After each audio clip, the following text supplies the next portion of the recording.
For thousands of years, the Great Pyramids have stood alone under the Egyptian sun. Massive, silent, and eternal, they have watched empires rise and fall, civilizations flourish and vanish, and yet they remain, as if frozen in time, untouched by the decay that consumes everything else.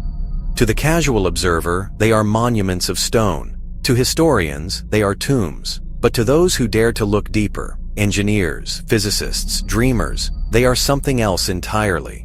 Machines, instruments, conduits of an invisible power that modern science still cannot explain. Could the Great Pyramid be more than a royal tomb? Could it be a device that captures and channels energy, not myth, not magic, but a form of physics we've only begun to rediscover? This is the mystery of pyramid energy, a phenomenon so subtle that it defies reason, and yet so consistent that it cannot be ignored. The story begins, as many great discoveries do, with curiosity. In the early 1930s, a Czech radio engineer named Karel Durbal became fascinated by the shape of the Great Pyramid of Giza. He wasn't an Egyptologist. He wasn't a mystic. He was a man of science, a student of electromagnetism, frequencies, and geometry. Durbal wondered, could the pyramid's unique proportions have an effect on energy fields? He decided to test the idea. He built a small cardboard model of the Great Pyramid, aligning its sides precisely to true north, just as the ancient Egyptians had done. Then, he placed inside it a dull razor blade, a common steel blade that had lost its edge. He left it there for a few days. When he returned, he examined the blade under magnification. To his astonishment, it appeared sharper. Not just cleaner, sharper, as if the metal had somehow realigned its molecular structure. He tried again and again, each time with the same result. The blade stayed sharp, long after identical ones outside the pyramid had dulled. He submitted his results to the Czechoslovak Patent Office. In 1959, they did something extraordinary. They granted him patent number 91304, officially recognizing his pyramid-shaped razor blade sharpener. It was the first legal acknowledgement that a pyramid shape could physically influence matter, without any chemical or mechanical process involved. What could possibly explain that? To Durbal, the answer was geometry, the shape itself. To others, it was something more profound: energy.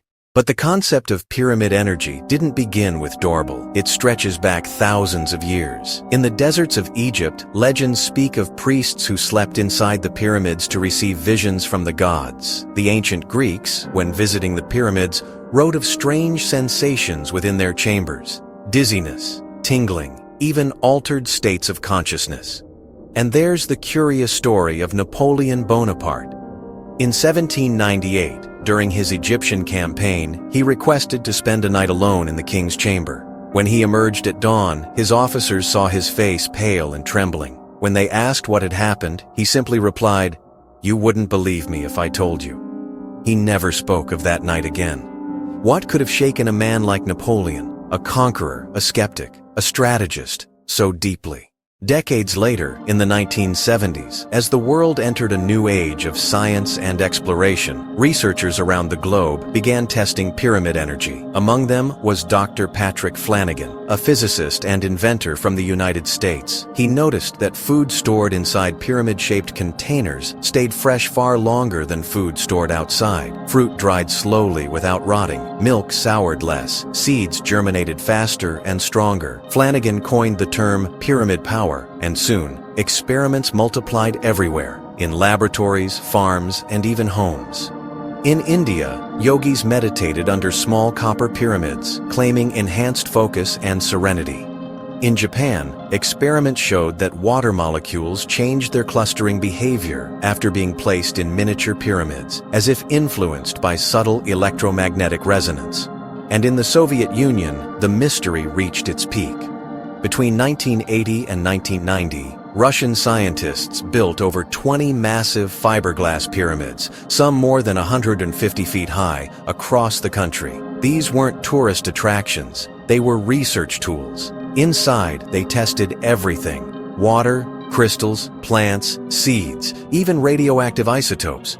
The results were both fascinating and baffling. Seeds exposed to pyramid environments germinated earlier and produced crops with higher yields. Water stored inside pyramids exhibited altered molecular structures under electron microscopes. When scientists placed small radioactive samples inside, they noticed slight Atmo memes a premium stain.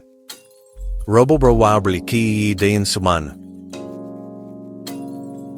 Chi decreases in decay rates, and when the pyramid was near a human settlement, the local population reported lower levels of illness and aggression. Even more strangely, when they measured the electromagnetic field around the pyramid, they found an anomaly, a subtle concentration of energy that seemed to spiral upward from the apex, as if the pyramid were channeling the Earth's natural fields toward the sky. What kind of force could do that? To understand pyramid energy, we must first understand geometry, the universal language of nature. The pyramid is more than a shape. It's a frequency made visible. Its sides slope at exactly 54 degrees 51 sign, an angle that encodes the golden ratio, F, the same proportion that governs galaxies, flowers, seashells, and DNA. Its height and base are so precisely calculated that the Great Pyramid's perimeter divided by twice its height equals P, the same mathematical constant that links the circle to infinity. In other words, the pyramid unites the square and the circle, earth and heaven.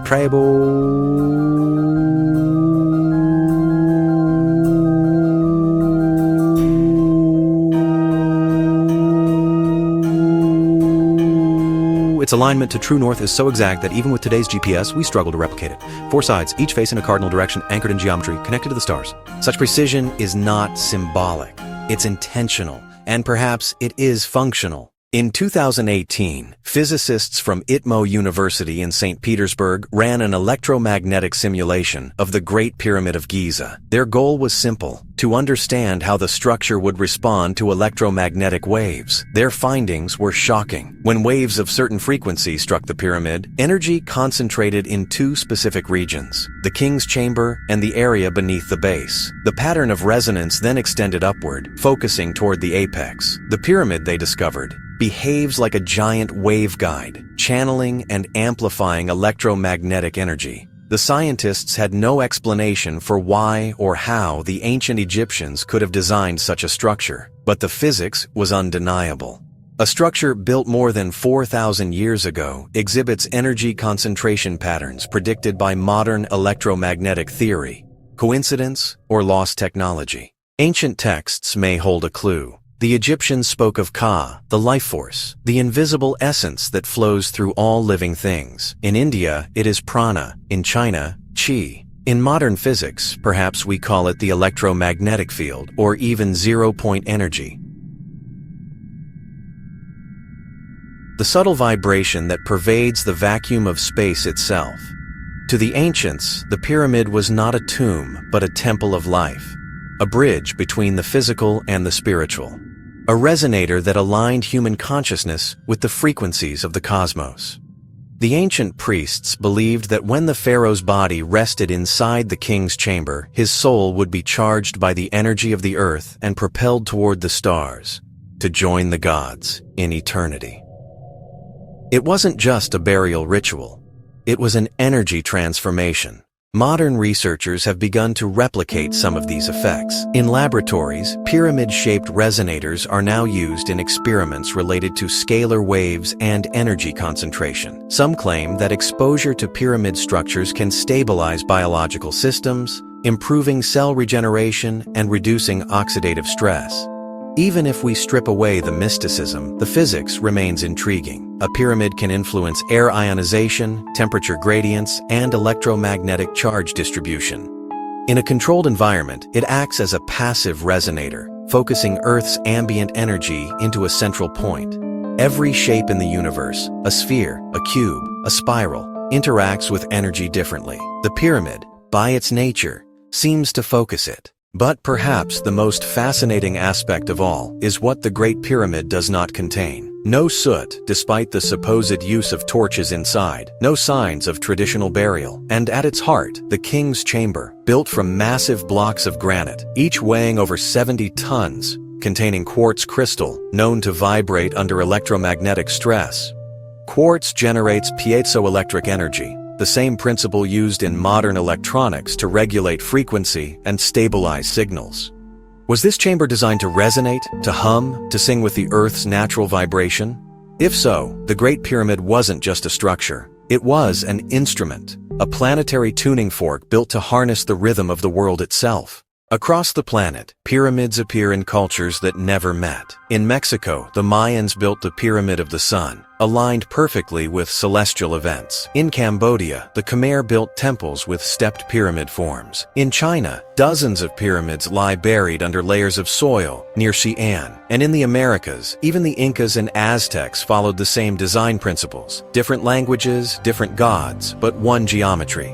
Why? Could it be that ancient civilizations all tapped into the same invisible network, the same planetary resonance? Could the pyramid be a universal key to the energetic fabric of Earth? Some researchers point to ley lines, theoretical energy pathways connecting sacred sites around the world. When mapped, many of the world's pyramids, temples, and megaliths fall along these lines, as if intentionally placed to maintain global balance. Perhaps the ancients weren't just architects, they were engineers of energy, building a grid to stabilize the planet itself. Skeptics, of course, dismiss this idea as fantasy. They argue that experiments on pyramid energy are inconsistent, unrepeatable, unscientific. But what if the phenomenon is simply misunderstood? Not false, but beyond the limits of current measurement. Quantum physics once sounded like magic too. So did radio waves, electricity, gravity. At one time, even the concept of invisible germs was heresy. Science evolves by challenging the impossible. The pyramid stands as a challenge, a riddle carved in stone. A question no one can yet answer. How could ancient builders, without modern tools, align millions of tons of stone with the precision of laser engineering? And why? Perhaps their goal was not physical, but energetic. Perhaps they weren't just honoring the dead, but tuning the living. Imagine standing inside the Great Pyramid at night. The desert outside is silent. A single shaft of moonlight filters through the ancient passageway. You place your hand on the cold granite wall and feel a faint vibration beneath your palm. A pulse, a hum, a whisper. It feels alive. It feels aware.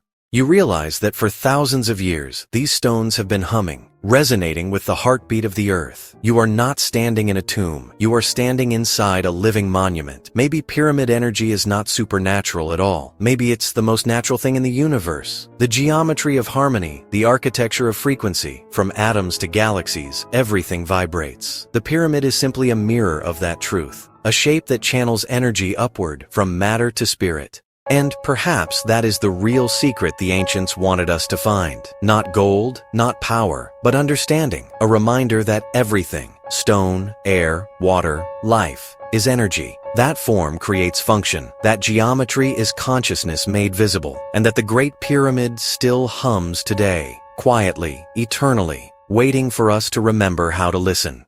When Nikola Tesla said, "If you want to find the secrets of the universe, think in terms of energy, frequency, and vibration," he wasn't giving advice to scientists. He was echoing the wisdom of the ancients. Perhaps they had already discovered what Tesla, Einstein, and modern physics are still exploring. That the universe itself is made not of matter, but of waves, and that certain shapes, like the pyramid, are keys to unlocking those waves. The power of the pyramid is not just in its stone, but in its silence. It doesn't tell us its secret, it radiates it. We can feel it in the chamber's air, in the precision of its lines, in the whisper of the desert wind against its face. Something greater lies within, something ancient, invisible, eternal. And though science may one day find equations to describe it, the truth will remain simple. The pyramid is more than a monument. It is a message carved in geometry, pointing toward the same truth every civilization has sought since the dawn of time. That energy is everywhere, in everything. And when we learn to understand it, we understand ourselves. The pyramids stand not as relics, but as reminders. They are mirrors of the cosmos, monuments to vibration, and bridges between worlds. They hum in the language of frequency, a song older than words, older than humanity. And perhaps, somewhere deep inside the king's chamber, that song still plays, resonating through the ages, calling us, not to worship the past, but to awaken to the energy that has been within and around us all along. The power of the pyramid is real, not because we can measure it, but because we can feel it. And maybe, one day, when science catches up with spirit, we'll finally understand what the ancients carved in stone, that energy is life, geometry is language, and the pyramid is its eternal proof.